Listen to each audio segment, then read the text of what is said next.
बीना वाली मैया की।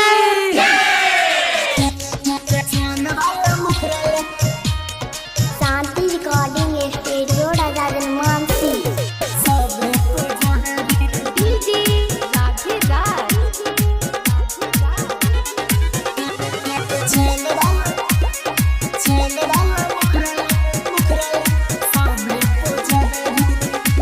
मैया है बिना बाली छम मेहमानी रहली।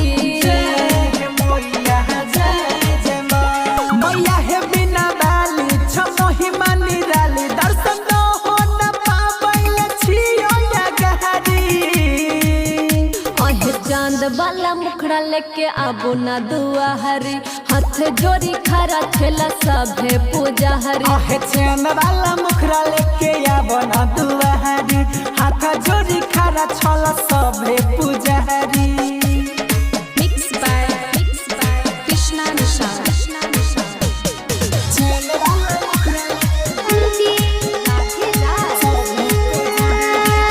सजल पूरा पन डाल छ मोहनी मूर्तिया कमाल छ।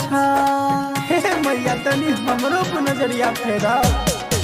सजल पूरा पन डाल छ मोहनी मूर्तिया कमाल छ। विद्या के छह दानी हे माई महारानी। पूजा करैले लाइन में छियो या गहरी। अहे चांद वाला मुखड़ा लेके आबो ना दुआहरी। हाथ जोड़ी खड़ा छेला सभे पूजा हरी। आहे चैन वाला मुखरा लेके आबो ना दुआहरी। हाथ जोड़ी खड़ा छल सभे पुजारी। प्रेम से बोलिए सरस्वती मैया की।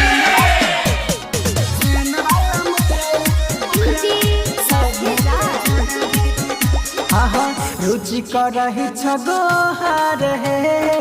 कृष्णा करे छ इंतजार हे। कृष्णा करे छ इंतजार हे। रुचि के सुन लगो हार हे गोरे लाल करे इंतजार है।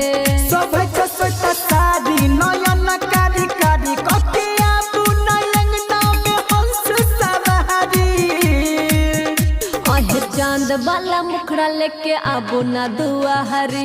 हाथ जोड़ी खड़ा छेला सभे पूजा हरी। आहे चैन वाला मुखरा लेके आबो ना दुआहरी।